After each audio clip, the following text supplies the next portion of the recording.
keynote session of the 20th International Business Conference. I'd like to welcome our speaker for this session, Dr. Mansur Hasib, who is passionate about bringing out the greatness that exists within everyone. He is the host of the weekly video podcast series, Conversations with Dr.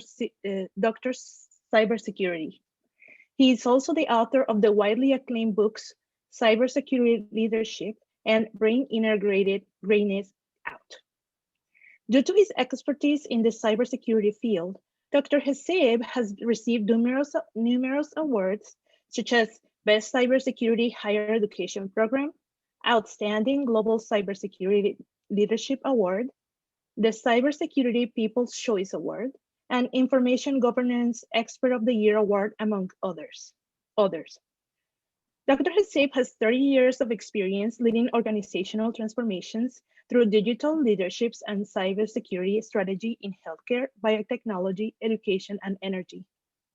On a more personal level, I would like to say that Dr. Hasib is a great leadership mentor who truly helps you bring your inner greatness out, always leading by example. Welcome, Dr. Hasib. You have the floor. Thank you very much, Gina. Thank you. Thank you to everyone for coming to this session. Thank you, Northeastern Illinois University. And of course, student leader Gina Watson for inviting me to this amazing conference. I had a lovely flight on Zoom Airlines. And I'm truly excited to visit you from Maryland tonight. This will be an interactive session. And first, I will share 3 stories with you, along with some initial thoughts and ideas. And then I will invite all of you to join in an open discussion about anything I have said or any questions you might have about your own journey to greatness. Getting to greatness is a journey. You will see that there is no end to your greatness. So a little bit more about me on a personal level.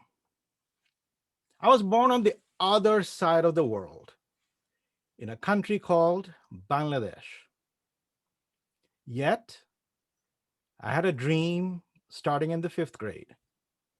I wanted to come to America for higher education because I knew that was the place to be if you wanted to learn. And I'd been learning about high school in America through Archie comic books. And I really enjoyed the stories there. I said, wow, this is exciting.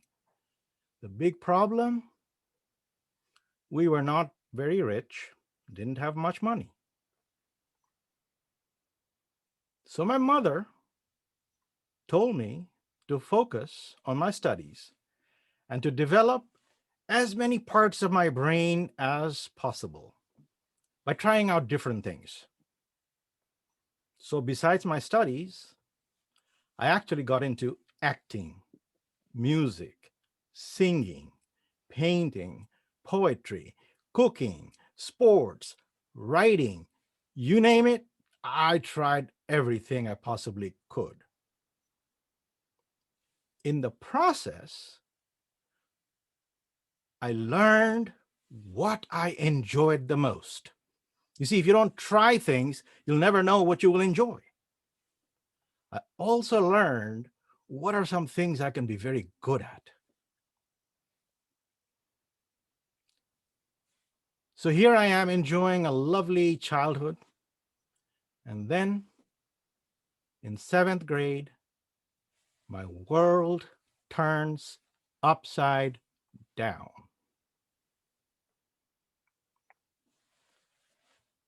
My father left home, never to return again. Now, when he left, we had no idea that we had been abandoned until he called one day to wish my younger brother happy birthday. This was after he had already forgotten to call me on my birthday. My brother asked him, Dad, when are you coming home? And he replied, I'm not coming home. And that is when we learned that he's never coming back. Of course, this threw us all into an emotional and financial tailspin. My mother, from whom I learned almost everything about leadership, called a family meeting. She told us, do not focus on the problem. Focus on solutions. Focus on things you control. You cannot control the decisions of your father or anybody else, nor should you waste your energy trying to figure out or explain why this happened. Instead, ask yourself, what can I do to solve the problem for myself? In addition, help each other. My mother had already solved a major problem in her own childhood with her own father. My grandfather did not believe in the education of women, and so he did not send my mother to school. However, my mother could not change his mind, but she figured out a solution. Her uncle, who was 4 years older than her, was going to school. Her younger brother was also going to school. So she created a barter deal with them. I will polish your shoes. I will wash your clothes. These are chores all these boys had to do, and they all hated to do it. But in return, you have to teach me what you learn every day. For the boys, this was a great deal. Now imagine what that did to my mother. She was now learning from two different people at two different grade levels at the same time. So obviously, she developed amazingly. And this is how she educated herself in 3 languages and eventually set up a great business practice as a doctor in Bangladesh. After the family huddle, my older brother offered to pay me to make a wedding card for his friend's wedding. You see, in 1968, there was no Hallmark, there was no internet. So, hand painted card was gold, it was jewel. And I was excited. Oh my God, this is my first business and first customer. So I spent several days to make an absolutely beautiful, extra large, hand painted wedding card with a message in a poem inside. And I also used calligraphy to handwrite that message. So guess what happened? My card was a hit at the wedding. And all my brother's friends and their relatives and their friends wanted me to make cards for them. Birthday cards, wedding cards, all kinds of cards. All of those skills that I had developed earlier suddenly came into play to produce an income stream for me in the 7th grade. In the 10th grade, I was now allowed to walk to other people's homes alone. So I started tutoring younger students by visiting their homes. This is the tutoring business that eventually allowed me to make enough money to come to America for higher education.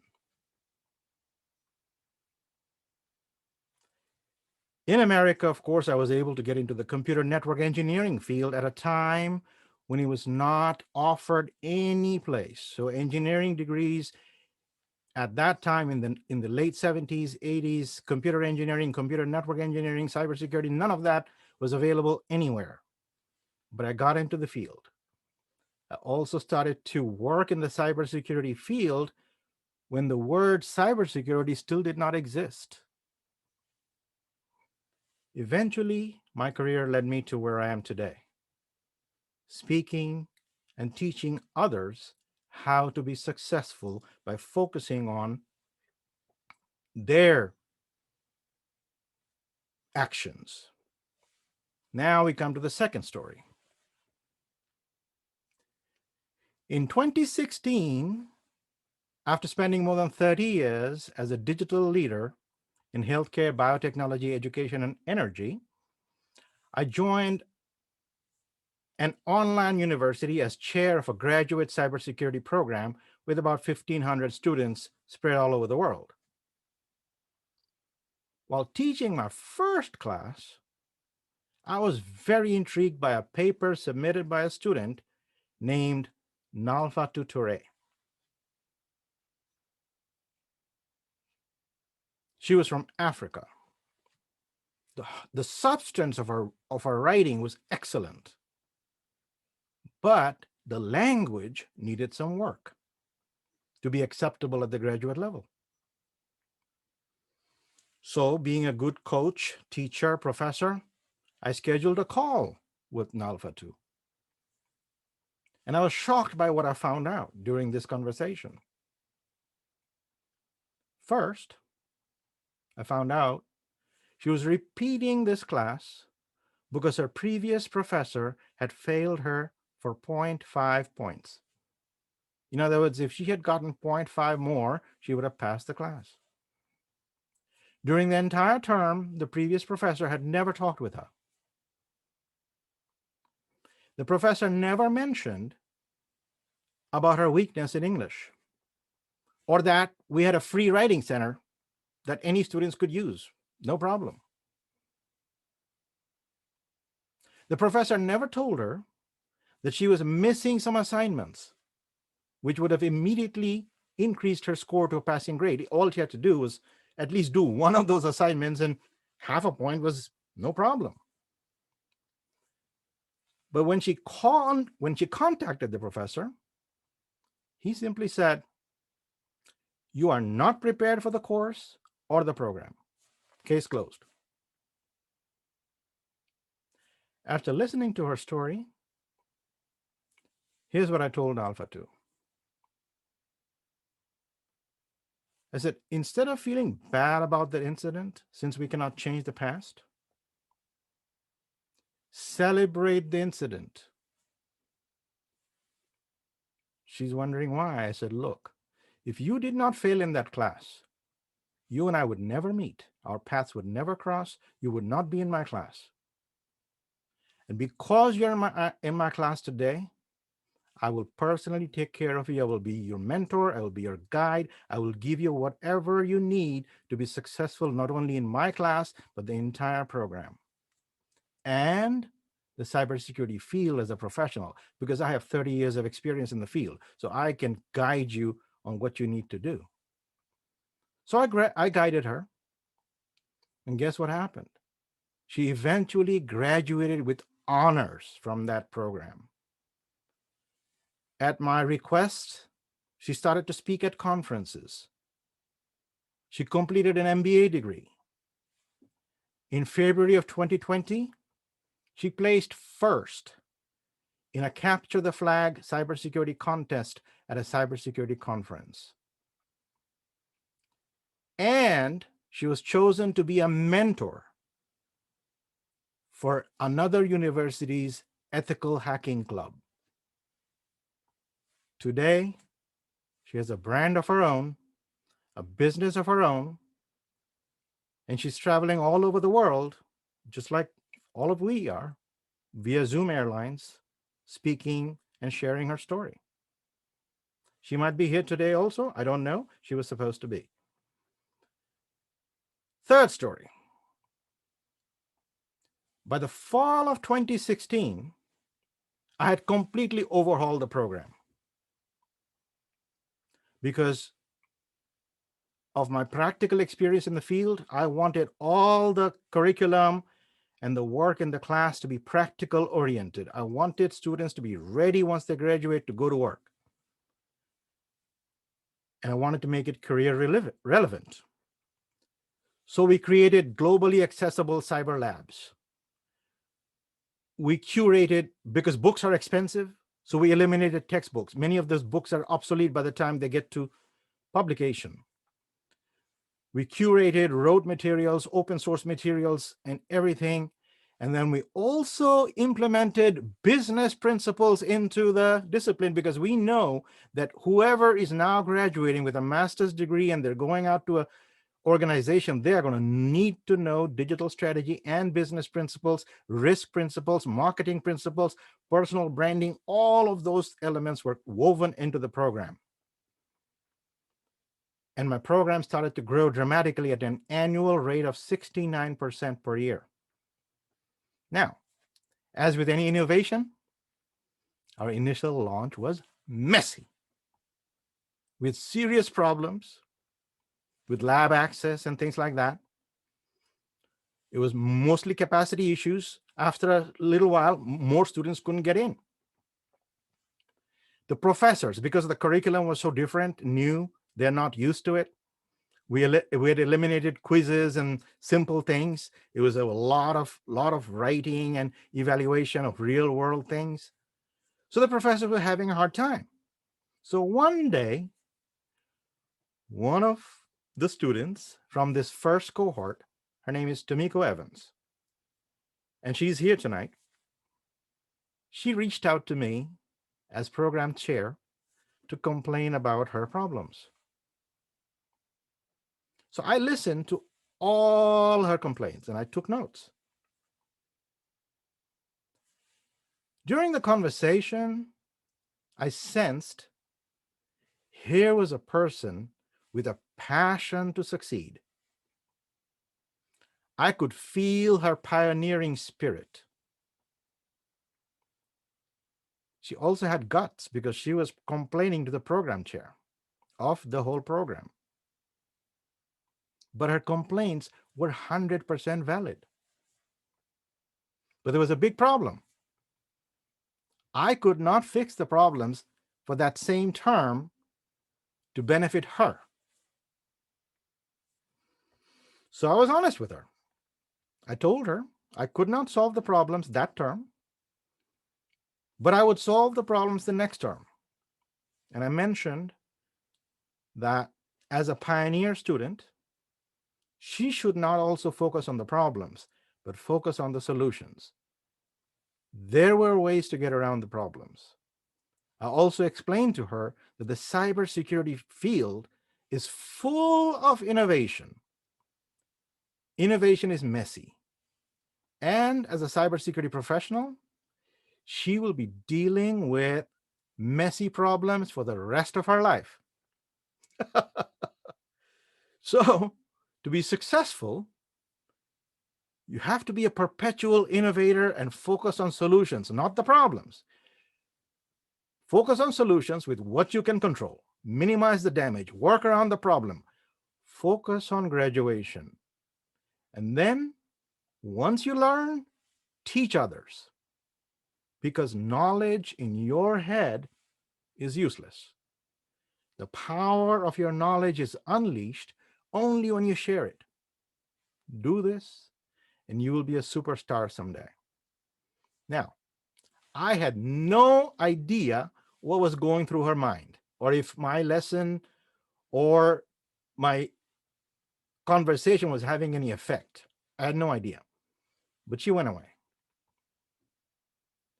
A few months later, I get an email with a poem from Tamiko. It's a poem explaining some of my work, explaining cybersecurity in a poem. I was stunned. I'm like, wow, this has rhyme, it had rhythm, and it was pure innovation. So I did what any good mentor and coach would do. I raised the bar for my student. I said, Tamiko, this is amazing. But can you sing this as a rap? Can you make it a cyber rap? 3 weeks later, Tamiko sent me a recording of her rap. It was amazing. But it had no music. So, once again, I raised the bar. Tamiko, can you add some music to this? 3 weeks later, there it was. Tamiko sent me a video with her singing this cyber rap, explaining cybersecurity.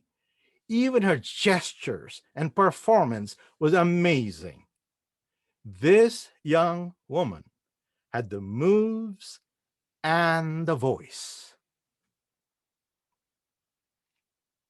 So just like any good mentor, I challenged her to rise higher. Tamiko, I would like you to open a cybersecurity conference presentation with this cyber rap. Tamiko was shocked. She says, Dr. Hasib, what will people think?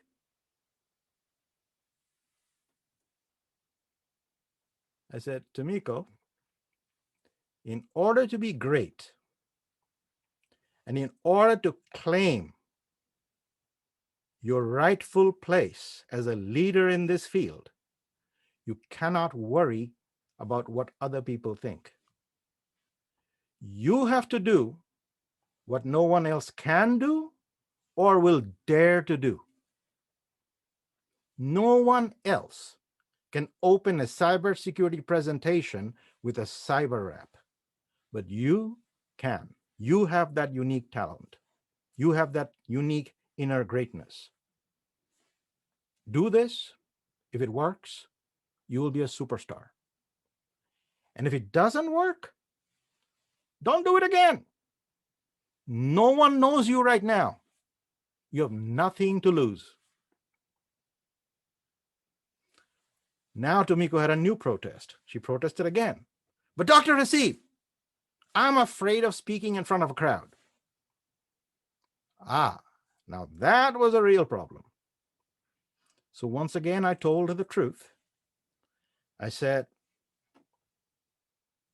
you can train your mind to overcome this fear. You will need to practice. You will need to join Toastmasters or whatever. And I told the same thing to Gina also, right? You join Toastmasters. Do whatever it takes. You will be able to conquer this fear of public speaking. So here's what Tamiko did. She bought a virtual reality gadget. She could put it on her head, and now she had a virtual crowd to practice with. She did this for 6 months. I didn't know this was going on. But for 6 months, she practiced in front of a virtual crowd. And then at the conference in Washington, D.C., she brought music, video, and she was ready to do her thing. She turned on the music, jumped off the stage, and started dancing through the room, singing this cyber rap, planes, trains, automobiles. And she got the whole crowd to sing with her. During her conference presentation, she also flew a drone and hacked it in midair. The crowd went wild. They had never seen anything like it at a cybersecurity conference. Forget about cybersecurity. They had never seen it at any conference. So guess what happened the next day? She received an all expenses paid invitation to present her thing at the National Congress in Florida. There, she won the 2019 Up and Coming Professional of the Year award for all of the Americas. That's North, Central, South America, all combined. As her mentor, I was also invited to witness this, and I absolutely flew and witnessed this milestone in her career.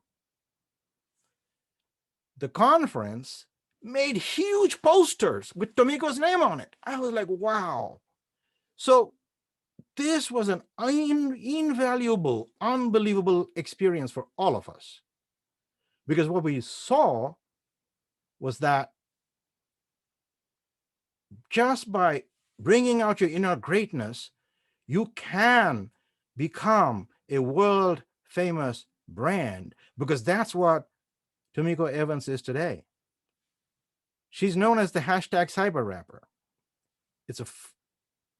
She's a world famous brand now. She speaks at multiple conferences. And just recently, she went on a world tour visiting 29 countries around the world. Of course, due to the pandemic, she flew Zoom Airlines, just as we all are doing right now. Now, I've shared 3 stories. Let me summarize the key lessons in these stories. First, never focus on the problem. Focus on the solution. Do not focus on the past. Focus on the future. Do not focus on what you don't have. Instead, focus on what you have. Take some risks and dare to show others what you have. Second, you have to believe in yourself. If you cannot believe in yourself, no one else will believe in you. You also must recognize that no one is born extraordinary. In fact, ordinary people become extraordinary by adding a few extra things to seemingly ordinary activities. You see, by just doing that little extra, just adding that finesse, they become extraordinary. Third, your uniqueness and your greatness is already inside you.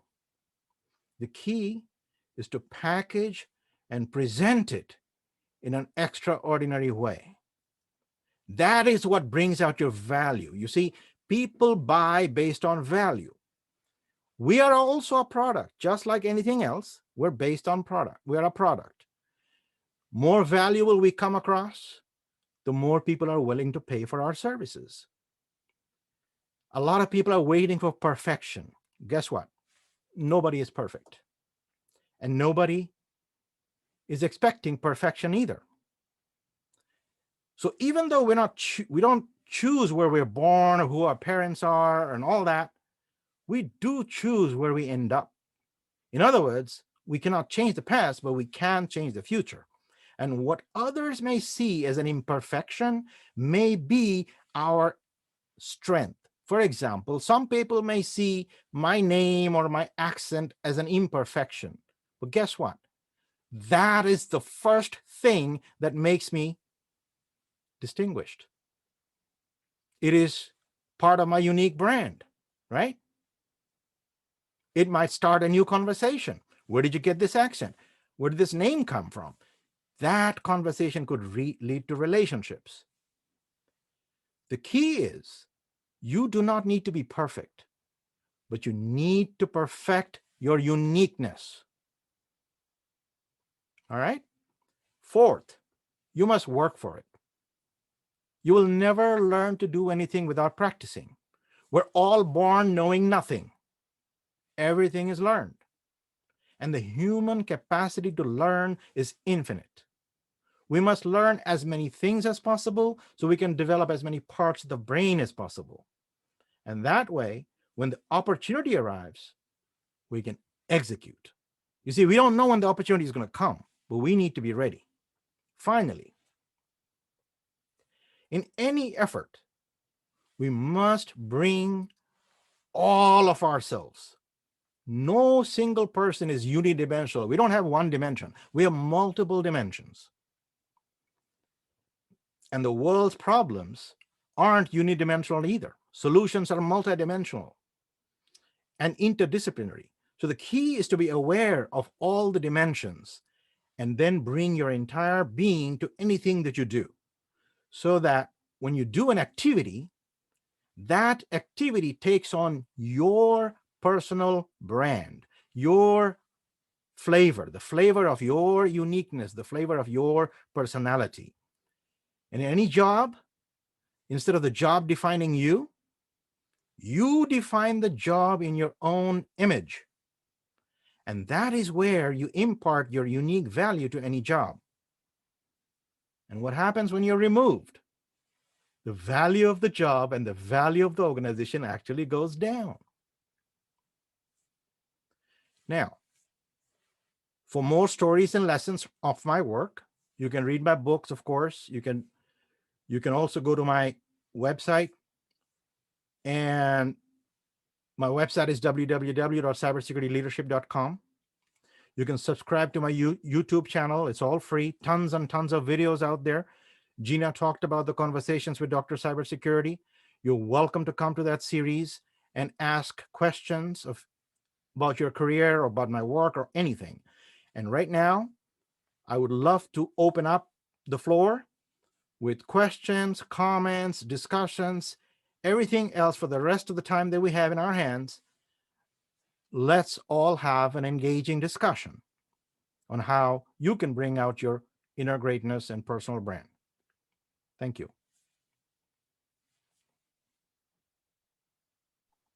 Thank you so much, Dr. Hasib. That was a truly fascinating presentation, Dr. Hasib. I really enjoyed every minute of it. Thank you. Thank you. Thank you. Do you have any questions? Anybody have any questions? Is the audience allowed to use their voice? Yes, I have a question. Please. During our path, Mm-hmm. we encounter many obstacles and setbacks, Mm-hmm. and that kind of sometimes um, makes us like takes us away from what we want to achieve in life. Mm-hmm. So, how can somebody get back on track and move forward? Yes, excellent question. So this happened to me many, many times during my career. How did I even get to the cybersecurity field? I was actually in a PhD program in political science, because at that time, this was in the 1980s. There was no cybersecurity field at that time. So I was in the PhD program in political science, doing all this quantitative work, statistical work, lots of computer analysis and things like that. All of a sudden, my professor gets denied tenure. My main professor, the chair of my dissertation, gets denied tenure. I am literally 2 years away from getting my doctoral degree in my hand. Now, once he gets denied tenure, he has to go. He has to leave.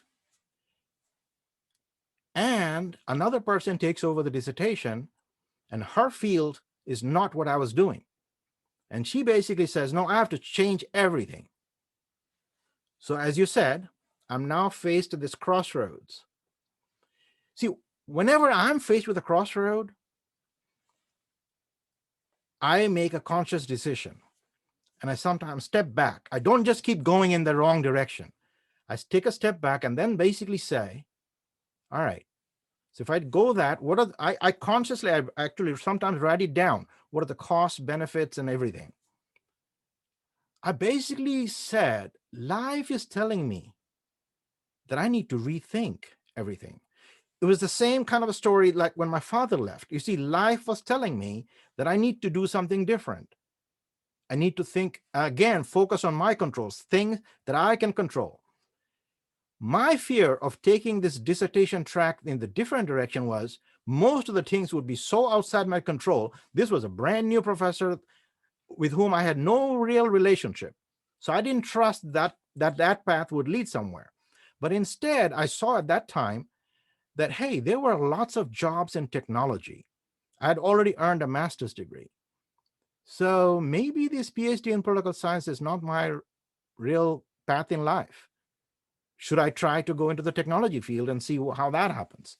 And sure enough, I applied for jobs, got 2 job offers. One of them took me to Texas, and the rest is history, because the job in Texas allowed me to transform a medical school from literally paper and the ancient age to the modern digital age. I implemented electronic mail.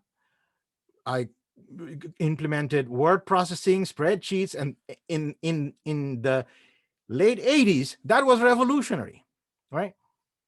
And then I retired a mainframe. Mainframe was expensive.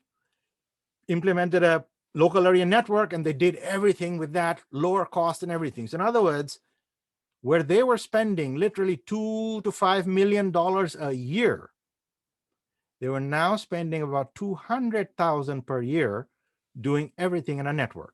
So this is the kind of transformation. In the process, I also was able to change the people, because I elevated the people by training them in this new technology. So you see, yeah, that is the thing. We have to consciously think. This has happened to me many times. Anybody else? Yes, I have a question. Please. And great presentation, by the way. So you talk about bringing out your inner uniqueness and kind of applying it, depending on what you're working on, and that helps. And as you said, no one's unique off the bat. It's by adding to that. Mm-hmm. What is, like, I want to try and understand, like, what would be, in your opinion, like one of the harder things about, one, building that uniqueness and understanding what that uniqueness is and how you apply it, how you can apply it to certain aspects of your life, career, or what have you? Mm-hmm. Yes. So the first thing you have to do is establish a purpose. What is your purpose in life? You see, personal branding has to start with a mission, just like any other organization. See, a corporate brand always starts with a mission. Every company has a mission, right? So similarly, we are no different. You have to define what is it exactly that and your mission may change at various stages of your life, okay? So just immediately after your graduation, because it is better to not just look for a job, look for a passion, look for a cause that you're willing to support, where the work does not feel like work. In other words, you're just so excited. And then what will happen is, because you're so excited, you're going to learn more and more about everything. You're going to research, you're going to meet all the people in the field. So your personal brand is going to start to take shape. Then, as you develop this passion in particular things, you start talking about it. You see, in the cybersecurity field, I started talking about cybersecurity leadership. Cybersecurity is a vast field, but I decided not to talk about everything, and I don't talk about everything. If they ask me to talk about other things, I don't. I talk about the cybersecurity leadership aspect. That is my passion, because every time you hear me talk about that, you will see that I am excited about talking about it. If you want me to talk about cryptography, I'm not so excited about it, right? Because there are better people who are much more excited about that aspect. So this is the key. Your excitement must come through. Now the question is, what talents could you bring in to that? Okay, right? Is there a symbol that you can choose to express your brand? So for example, I chose this cactus, and in my book, I explain all of the elements that went into why I chose that and what it means. That thing has started so many conversations, unbelievable. Like, why did I put a cactus in the front and cover of my book called Cybersecurity Leadership? That is also explained. So if you go to Amazon and you go to look inside, you will see the explanation of the cover right there. So you can see that. It is also a blog that I've written on LinkedIn that you should be able to see. So the key is these are things, and it will refine over time. You have to start somewhere. In my book, Bring Inner Greatness Out, I actually talk about the elements that you should start writing down. What are the things that you're good at? And you have to start listing it. The things that you enjoy and the things that you hate, the things that you absolutely are not willing to do. Those are also just as important as the things that you're willing to do. Okay. And if I can ask one follow-up question to that. Sure. So if you find that you're in a position where work is work and not a passion, would you think that is could be a point where you need to reevaluate what your passion is and what you want to move forward with? Yes. Even if that has to start from the beginning all over again. Could be. Yes. I always talk about risk management. So I realized after being a chief information officer for 12 years that I did not want to be a chief information officer anymore. That was not where I was really going to make an impact. I saw that as chief information officer, I was working for one company, but I wanted to make an impact in a bigger way. I figured the only way to do that was to go to education. But to do that, I needed to earn a doctoral degree. So in 2013, I went and earned the doctoral degree. But then I wasn't sure, am I going to enjoy it? So I dipped my feet in, started teaching as an adjunct, and I saw that I loved it. Then I said, okay, people learning from me, am I making a difference?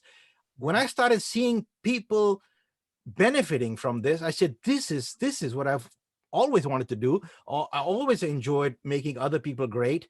And through their success, I get a lot of emotional rewards because I feel good when I see somebody that I have mentored, somebody that I have trained succeed.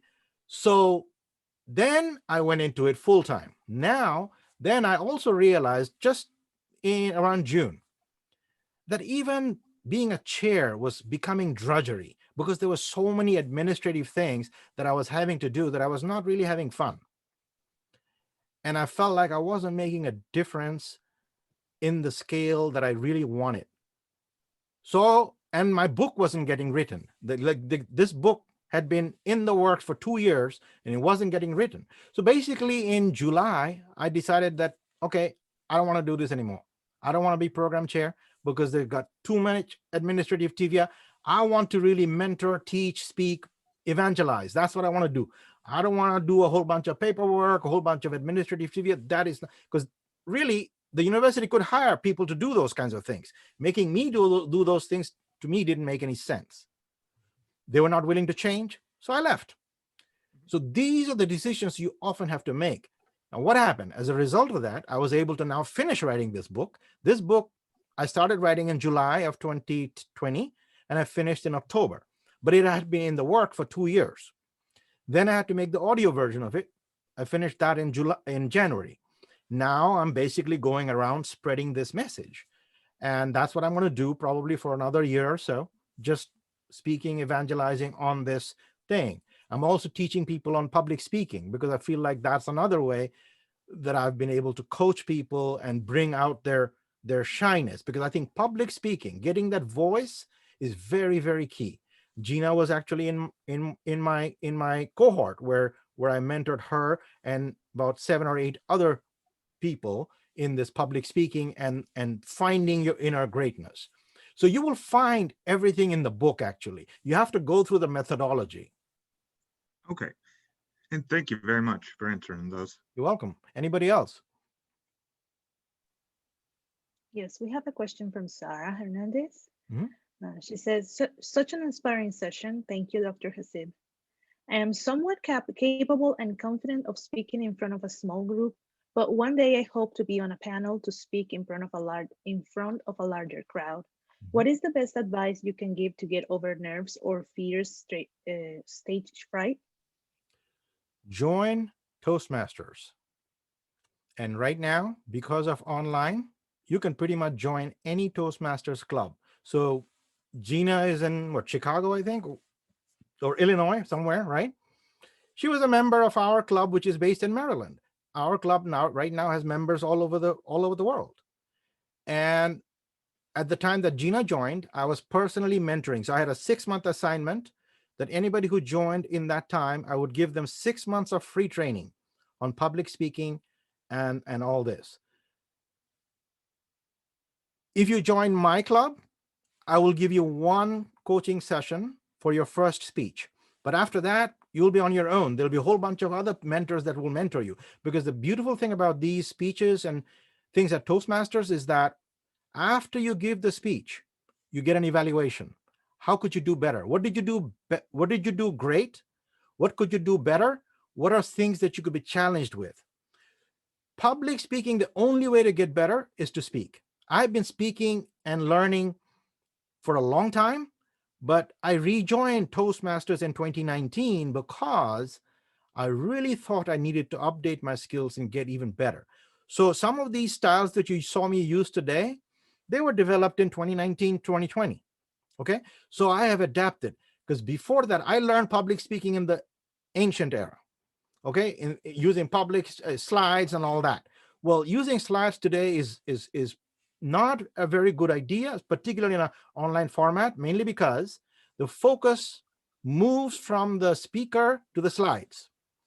In an online format, you want the focus on the speaker at all times, because the people will lose attention. The other thing that I learned is that stories are powerful. So whatever message you want to share, find a story that shares that message, because people will remember the stories, and the stories will also evoke emotions. See, your job as a speaker is to always connect emotionally with the audience. If you can connect emotionally with the audience, you've got it made. You see, that's how speakers become good. The emotional connection, feelings. You see, value is a feeling. You must remember, the value is a feeling, right? And different people feel differently. Their value on anything you do is going to be different. Like somebody may be willing to pay $50 for this watch, somebody else $100, somebody else $1,000. Why? Because their perception of value is higher. So to make a sale at any time, value has to be higher than the cost. Anytime in business, that is business 101, right? Same thing with us. When we present something, it must feel valuable to the recipient.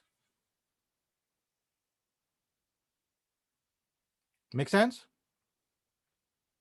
Okay, Sarah, who's next?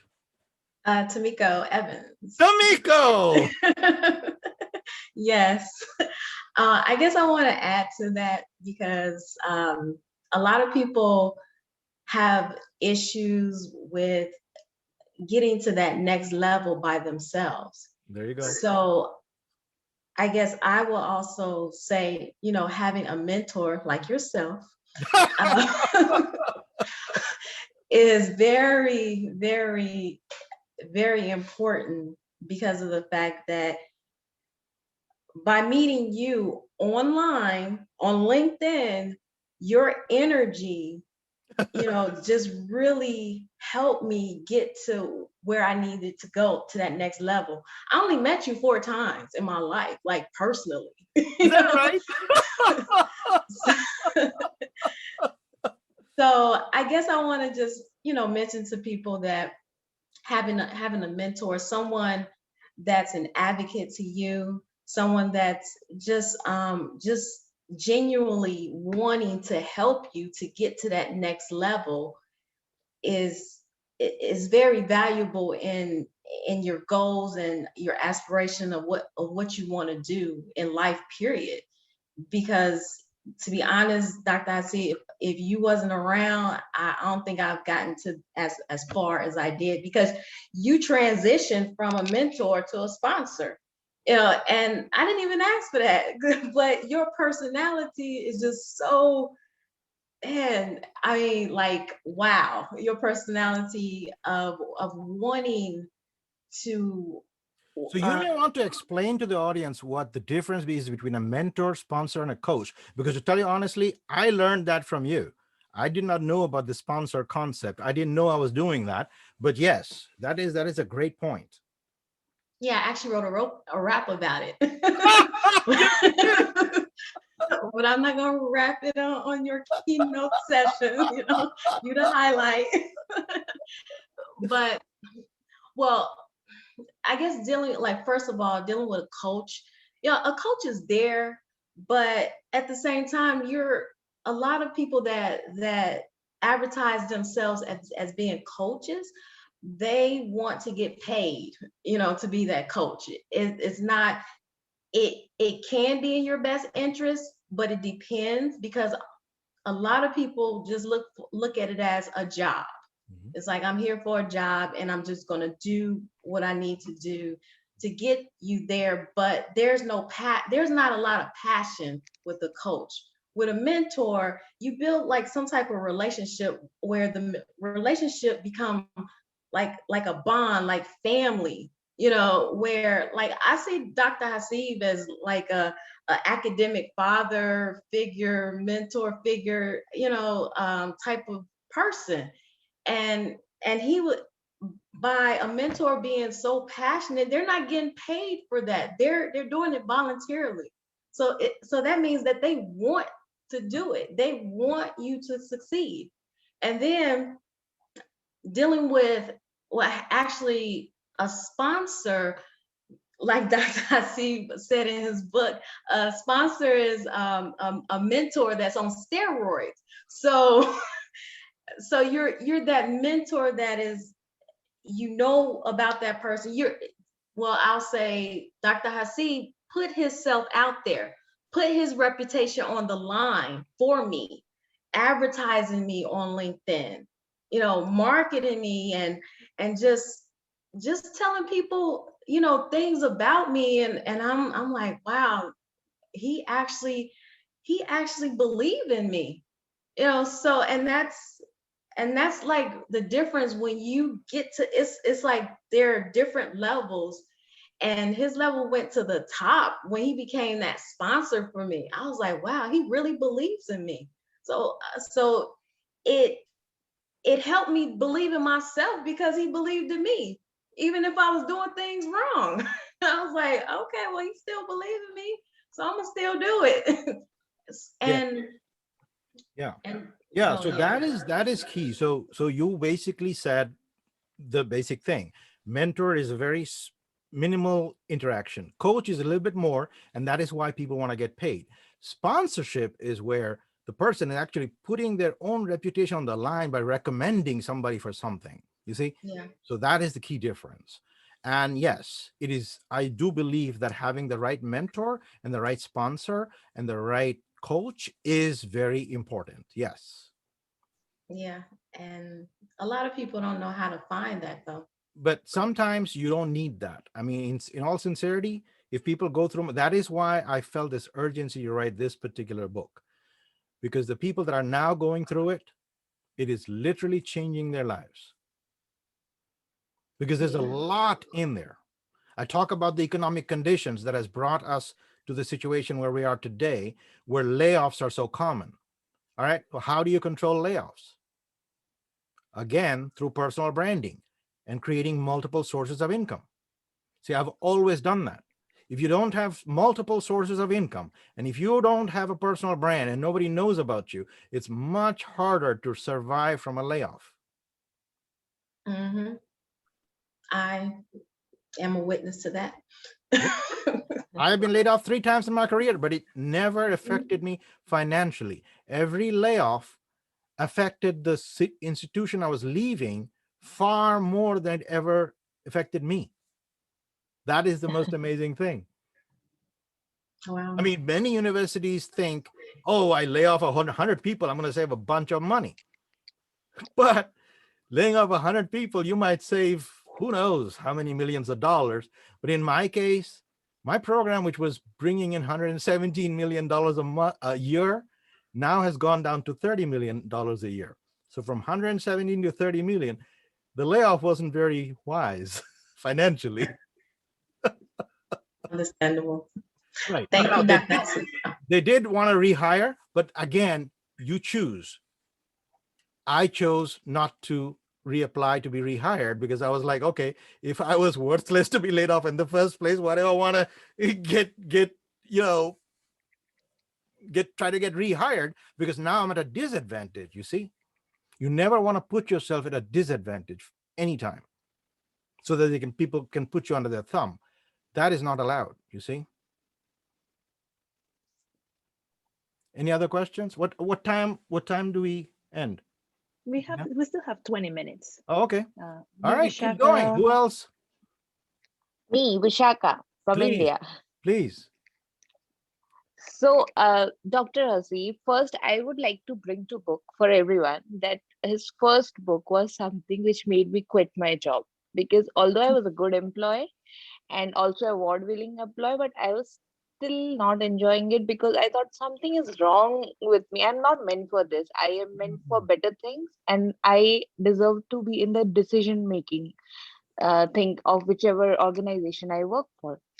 So going forward, I pursued MBA in cybersecurity because I knew I am good at it, but not as a technical person perhaps, but someone who deserves to be a leader.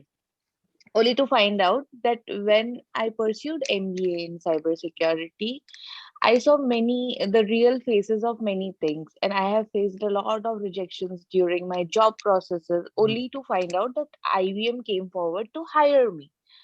I did not know that destiny was planning better things for me. When I joined IBM, I was made to lead the branding and communication of IBM's community wise. And with my consistency as a performer, although I was a newcomer, I was able to make a mark in the big blue, they say, because I was doing just what I enjoyed. I did not think of becoming a brand. I did not did not think what's ahead. I was just doing things which I was good at and I was enjoying. And in the process, I found out that people say, I don't say, that I have one energy which is very much powerful. Like wherever I go, I bring joy. And I did not know that. Mhm. And then it was my birthday when Dr. Hasib gifted me his second book. And I realized that even though whatever I am doing, even here I am good at, but there is something more to it.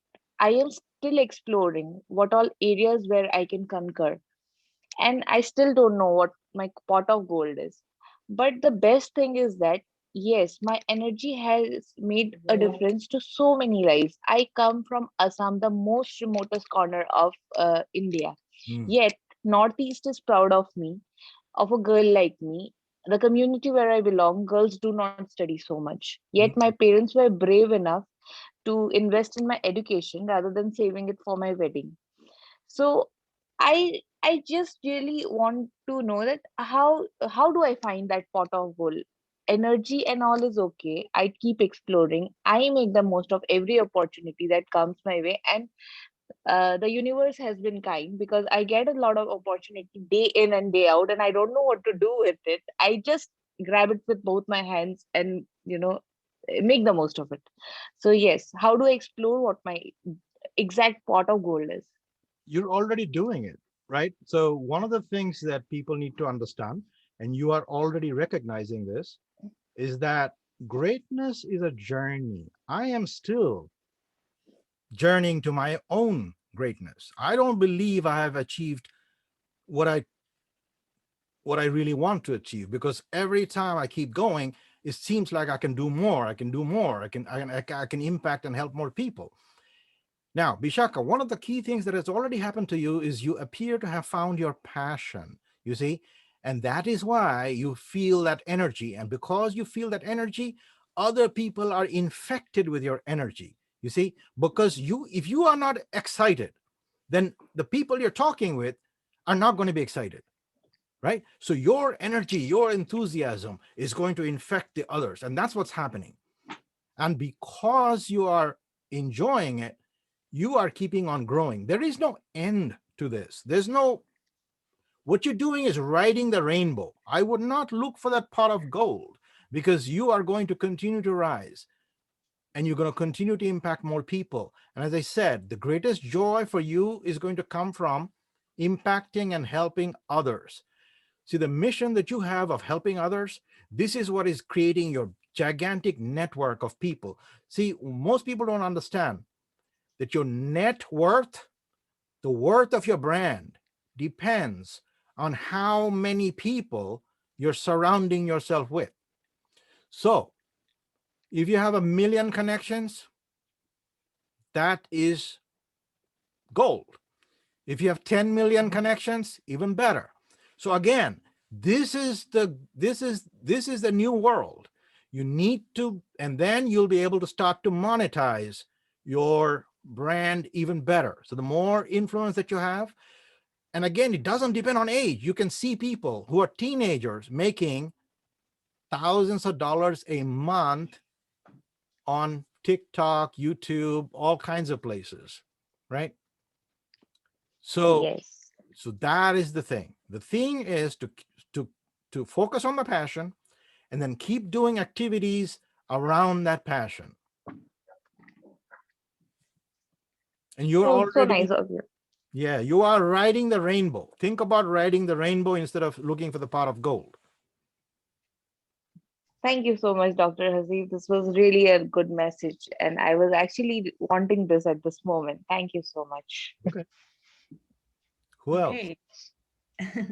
Our next question is Clinton Johnson. He wants to recommend a book that this speech reminded him of. Okay. It's called Changing Destiny, Liao Funds for Lessons.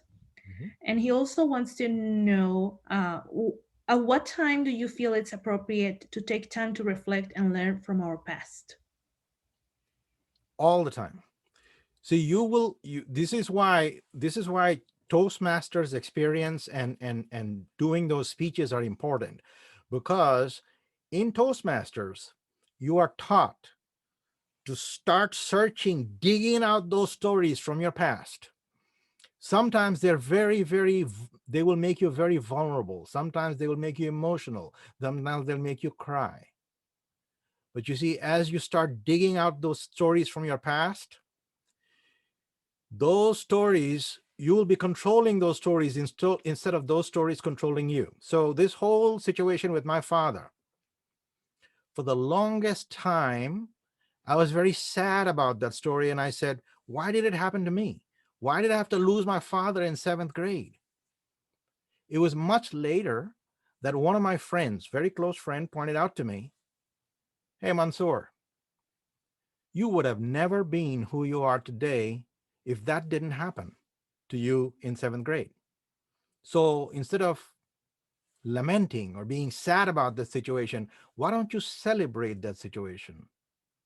That clicked my brain, you see.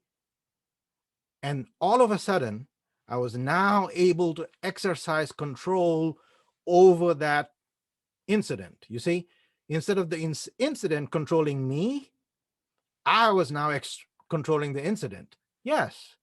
And I actually thanked my father for doing that. I forgave my father for doing that, because I said, if that had not happened to me in 7th grade, there is no way I would be doing that card business or the business in 10th grade teaching other students. And if I didn't do any of that, I wouldn't be in America today. There's no way my family could have afforded to send me to America.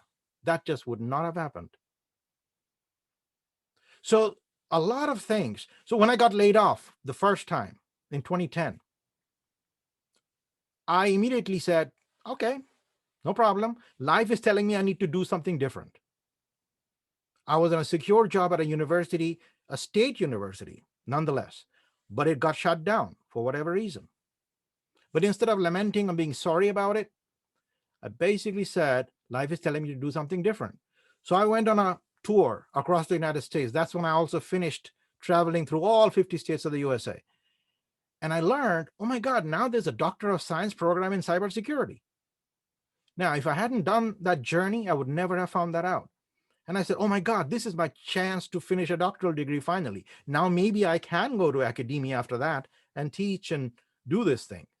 Guess what? All of a sudden, here I am. You see?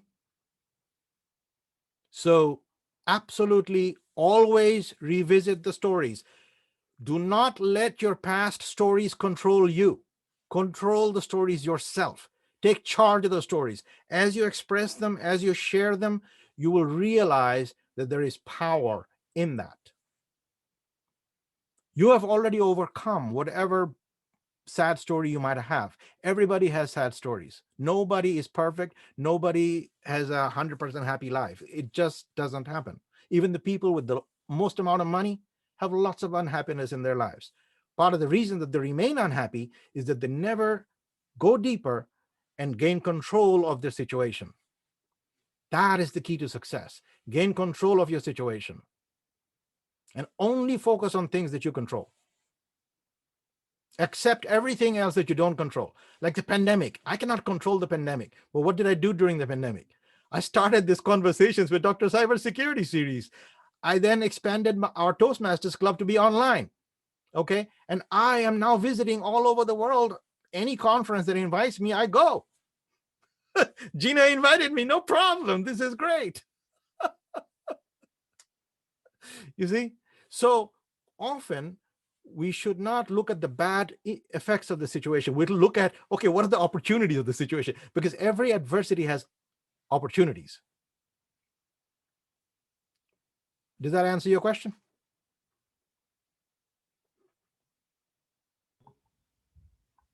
Thank you so much. Yeah. Another question. How do you manage to be disciplined? It is extremely difficult to be successful and have a life outside of the work.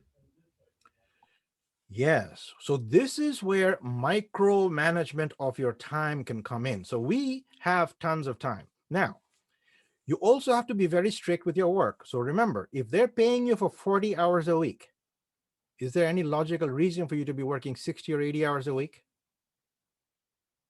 So this is a negotiation you will need to have upfront with your employers. I always did that. Now, are there employers that are going to hate that? Absolutely. There was a company that I used to work for where everybody used to work 12, 16 hours a day, except I did not. I could care less what they thought because I had already managed my risks. If they were paying me for 40 hours, I'm not going to work 60 hours or 80 hours. That's crazy because work never ends. You have to balance. So devote the other time. When I was going through my doctoral program, I had already told my boss and my employer that I will be leaving. I'll be coming very early in the morning and I'll be leaving at 3 o'clock every day without fail until I finish my doctoral degree. You see, you can manage your time and you can negotiate. Again, if you have a brand and if you have multiple sources of income, you rule, right? Your employers don't rule you. You rule your employers. And I was always an ethical person, you see. There is no employer that can ever say that I didn't do my job. I always did my job, but I never killed myself for the job. We should never do that because then you would not be as productive. See, people are not productive when they're working 12, 16 hours a day. I can guarantee you that. If you're not happy, you're not going to be productive. The brain starts to shut down because we are a chemical being. You see, when we're happy, what happens? All kinds of great chemicals are flowing through our body. There's a whole body of neuroscience that you should read about. And that is why I focused on happiness of my people. When you're happy, innovation goes crazy, okay? You are very innovative when you're happy. That is why a lot of great ideas come at a dinner table when you're talking with friends. On the other hand, when you're under stress, you're under what is called an amygdala hijack condition, where your brain, there's an amygdala over there, it basically starts to shut down 30 to 50% of your brain. And you start to operate at a lower capacity. This also happens to us when we're angry. That is why a lot of bad decisions are made when you're angry. And people tell you, don't make decisions when you're angry. Walk around 10 seconds, calm down, then make the decision. You see? So that is one of the things we have to worry about. And too much stress could also kill you. It can create health problems. So you don't want to do that. And that is why, again, controlling your brand, multiple sources of income, these are all critical. There's not only one way to earn money, you see. I earn money through my writing, through my books, through public speaking. This year, I actually started a brand new business, voice acting. So I'm now doing audiobooks for other authors because I realized, wait a minute, I bet you there are tons of authors who do not know how to produce audiobooks on their own. They have paperbacks, ebooks, but they don't know how to do an audiobook. Guess what? I started that business and now I have more business than I can handle. Because a lot of it is in technology. See, technology is so powerful today, it's unbelievable. Producing audiobooks, I did my first audiobook in 2015. Technology was very backwards at that time. Now, when I did my Bring Inner Greatness Out as an audiobook, I said, oh my God, I'm literally taking 1/3 the time that I used to at that time. I said, now it is possible for me to do it for other people. That's when I started it. So you see, again, you have to look at the opportunities. You have to keep a pulse on what is going on around you. How can you make a difference? How do people bring out new companies? They see a problem and then they solve it. That's how they build companies. You see, it's all about problem solving. Do things that people are not doing. Okay. Next question. Yes, I think this is the last question we have. Okay. Morgan wants to know, what did you see in your student that inspired you to make sure she had the resources needed to bring out her inner greatness? This is a great question. Each student is unique.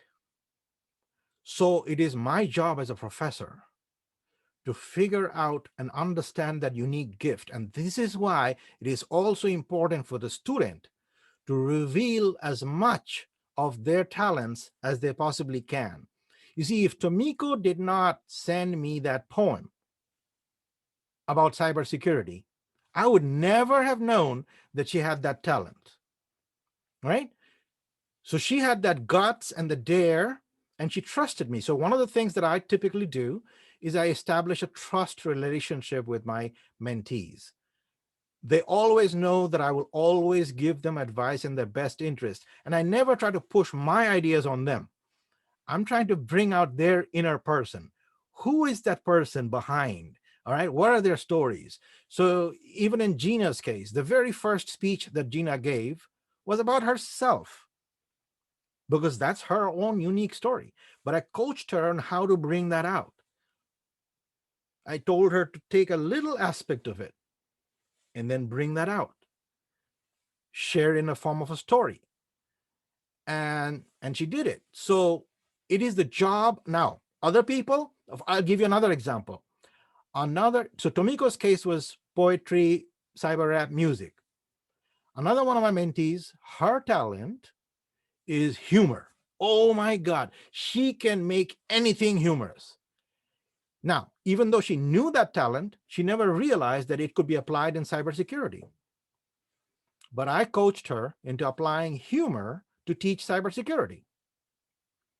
So guess what? She made a funny presentation about passwords. It is one of the most funny presentations about passwords. It's out there on YouTube. We did a skit on ransomware. Really, really funny. A bunch of 4 or 5 of us, we did that. All right. Another talented student of mine does comics. So now she makes presentations using comics. So again, it is the job of the teacher and the mentee to exchange ideas and for the teacher to get to know the person as an individual. What are their stories? Help that person bring it out. That's what happens. Thank you so much, Dr. Hasib, for such a wonderful presentation. Thank you for having me. It was absolutely amazing. Thank you and as I said, everybody is welcome to stay in touch with me, connect with me on LinkedIn, go to my website, and welcome to your greatness. Dr. Hasib, it was truly a fascinating presentation. I really, really enjoyed it. Thank you. I think it's going to take some time to assimilate everything that you have shared today, but it was just an outstanding presentation. Thank you. Exceptionally good. Thank you. Thank you for having me. Thank you for having me. All right. Take care, Thanks everybody. to Gina for mentioning about you, and I'm so happy that that you found the time to deliver the keynote address today. I think it has really taken our conference to a whole different level. Thank Thank you very much. I really appreciate that. No, it was fun. I mean, Zoom Airlines is great, as you can see. Maybe next year you can come and visit our campus. Absolutely, absolutely. Gina will always be my student. See, that's the other thing about a student-professor relationship. Once my student, you're always my student, right? As long as you want me as your professor. Definitely, yes. Thank you so much. Thank you.